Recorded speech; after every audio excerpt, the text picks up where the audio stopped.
I'm going to be talking about Liverpool's 3-3 draw with Aston Villa. What the hell was that? At this stage, whatever. So we get off to a great start, and this is so satisfying. And you know what? Like when keepers make a mistake, I'm always like, oh, who would be a goalkeeper, huh? Oh, good. But with Martinez, I have a back and forth with my mates on the group chat of like, anytime Martinez does something, some people don't like it, some people think, it's funny. And I'm normally like, like he's a character. But it makes it all the sweeter when he drops a clanger like this. Goal! Didn't feel bad for him at all. I could just enjoy it. 100% pure, uncut blunder. I mean, fucking yes scale. I'm gonna give this a solid 7 on the fucking yes scale, because I did kind of go fucking yes. So off to a great start, and this is when you knew it was just going to be one of those games where they equalise. I tell you, I didn't like how aesthetically pleasing their goal was. It's one of those like you can see the run up a mile away. Like, oh no. So Gakpo gets their second, and it was a tight one. I thought it was off before the very long review. I don't understand with the review. I get it, like you want to be accurate. Like I don't get all this new Zoom stuff they were doing with VAR that I never see them do before. Like just draw the lines, mate. Yes. On the fucking yes scale, it's a 7.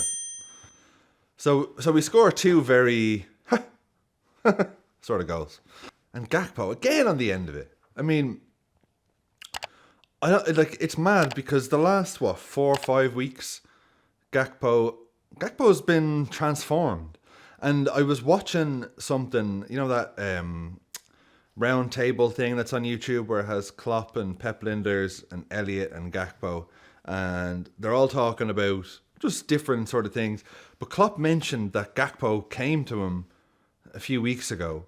So performing really well now for a few games. And we had this conversation, I don't know, 4 or 5 weeks ago. Yeah. And I really don't think it was that much about what we are talking. It was just a turning point that we spoke, because you say you had problems before and you will have problems in the future. That's how it is. But how do you get out of that? Yeah. So, and sometimes as human beings, we just give it out of our hands and say, it's just not a great moment. And I try really hard. I enjoy everything what I'm doing, but it's not true. Mm-hmm. So we have to be honest to ourselves in these moments. Yeah, and we spoke about it, that you try to prove something which I don't ask you to prove, which is like a misunderstanding. And you're on the way to prove something, but you actually don't have to.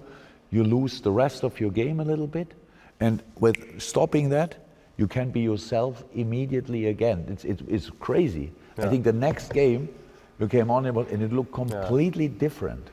It looked completely different, and I would like to say it was exactly because I said what I said, but I don't think it was because it was like, okay, stop worrying about what was. So. And I think it's really interesting because you can literally see since that conversation, Gakpo's been our man of the match the last 5 games. Like he's given me everything that I want from him now. He's given me pace. He's given me action. You know what I mean? He's given me drive. He looks completely different. You know, whereas before I felt we'd only seen it in glimpses. This is the longest I feel sustained bit of Gakpo's quality sort of form. And the main thing is that he's given me personality. I'm noticing him off the ball. You know what I mean? Like, I'll admit, like, as good as Gakpo is, and I know that he's a really good player, in the, like, past year or whatever, like, when I see that he's starting, and, like, as good as Gakpo is, just when I see he's starting, like, disappointed is not the right word, because he's definitely warrants his place in the team. But he just never excited me. It never got me like, ooh, Gakpo starting, you know. Because he just seemed very like, waiting to break free from the shackles. And I feel like he's done that the last 4 or 5 weeks. Whatever the conversation Klopp did have with him, it's worked. Klopp just basically telling him, look, you're trying to prove something that I didn't ask you to prove. I thought that was really interesting on that round table thing. You might say it's Klopp's last parting gift, that he's unlocked Cody Gakpo for us. And it's a weird one. That left side is a weird one now, because I love Lucho. I love Diaz. Love him. And I see reports of him being linked elsewhere. I don't want him going anywhere. However, Boy, here we go. part of me is interested to see who else might do a job on the left side. What? Listen, just listen to me. Will you listen?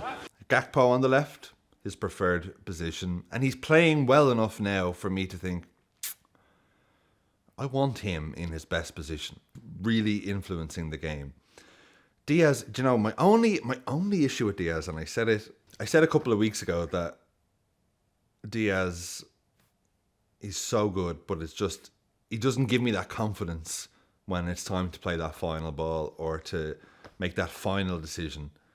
And he did it again in this game. Like, I don't want to be critical of him, but there's a few passes where he could have made a very simple pass, one to Salah, where it's like, just play it through, just play the through ball, and it's Salah's one-on-one with the keeper, and he overhits it, and you're just like, oh.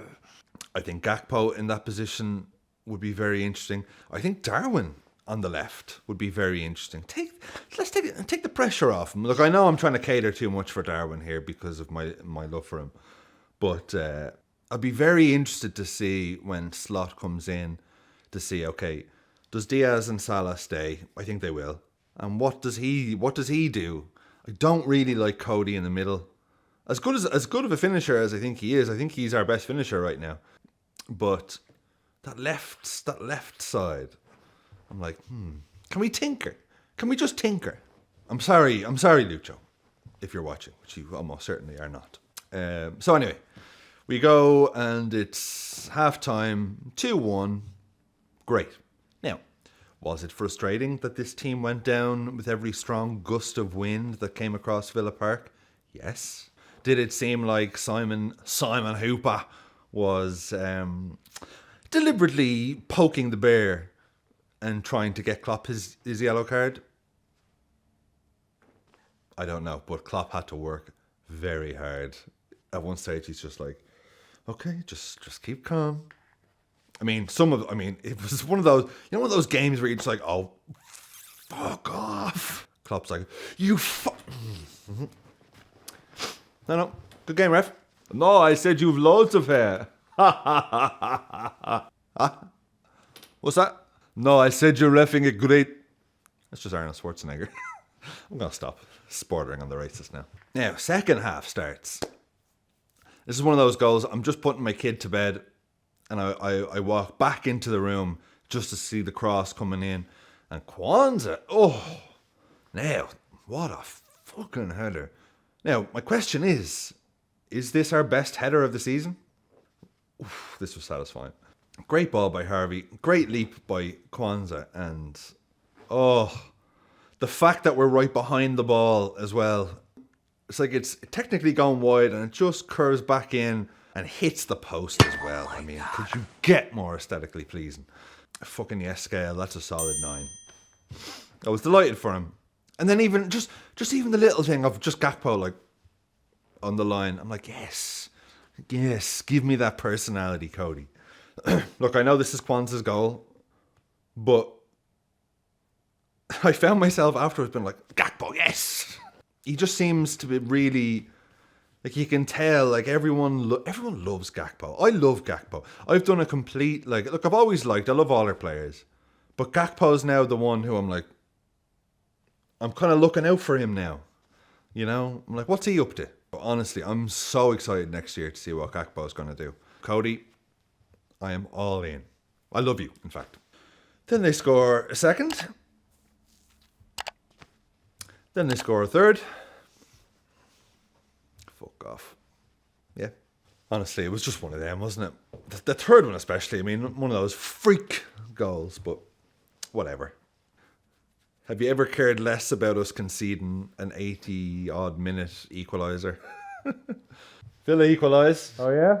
Who scored it? I don't know, someone, John Duran. Never heard of him. He swapped the O and the H in his name. It's Jhon. Ah, fuck off. Yeah, John Duran. Spell your first name properly as well. Jhon. Fuck out of here. Tom Hanks was in the crowd, and it was nice to see him. It was nice to see him celebrating. To be honest, I like seeing Tom Hanks happy. So it was just one of those. It was one of those. I kind of thought, here's how little it meant. Even afterwards, Klopp, and I loved this. Klopp just to the away fans, just like his last away game, just soaking it in.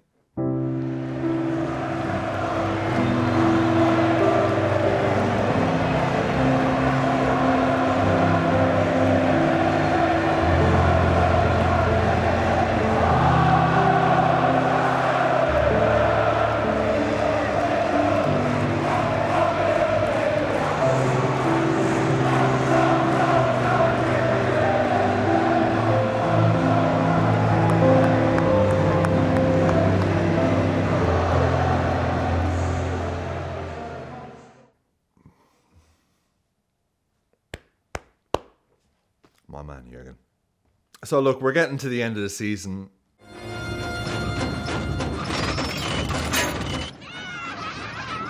The wheels have very much come off. But we beat Wolves and we finished on 82 points. I'm sick of saying it, but you'd have taken it last year. So the Reds go stumbling on to the... It's terrible. I can't take it seriously now because it's just like... They're all friendlies now, you know? I'm so glad our last game is a home game. It's gonna be very emotional, and I think let's give Klopp the send off that he absolutely more than deserves. And by the way, I'm going to be doing a Klopp special, just giving my thoughts on Klopp and favourite moments and all that sort of stuff from his 9 years. So make sure you keep your eyes peeled for that. So next week will be my last review of the season, obviously. I'll still be making videos during the summer. Now, in the new season, I'm going to change it up a little bit in that I'll still do the reviews after every game. So you've got that. That's the banker. But I'm also going to be starting a Patreon if you're so inclined. And there'll be extras up there such as previews, watch-alongs, which some people have been asking for. So if you're interested and you want to get more stuff next year, keep your eyes peeled. I'll be talking about it here anyway, but just putting it out there. I'm putting it out there so I can start the ball rolling, because I can be like, well, I've said it now, I have to do it. The merch is now live as well. The link is in the description below. I've just set it up on Teepublic, so you've probably heard of them, but it's one of those websites where it was the least amount of hassle for me. I couldn't even set the prices. I just upload my artwork. And I say artwork, by the way, it was very, very kindly provided to me by a viewer, Greg Findlay, who designed the fucking Yes scale stuff, and I can't thank him enough because, you know, he was taking time. You know, he's a designer, and he took time out of his life to go back and forth with me. Even I was so appreciative that he was giving me these designs for free. I felt bad when I had any changes, but it was like, no problem. I'm like, yeah, I'll change it, no problem. What about that? So thank you, Greg, so much, and it is now available, so you can get fucking Yes mugs and t-shirts and hoodies, and No Tactics Just Vibes is also up there. So go mad. I will see you for the final game, Klopp's final game as Liverpool manager. Fuck me.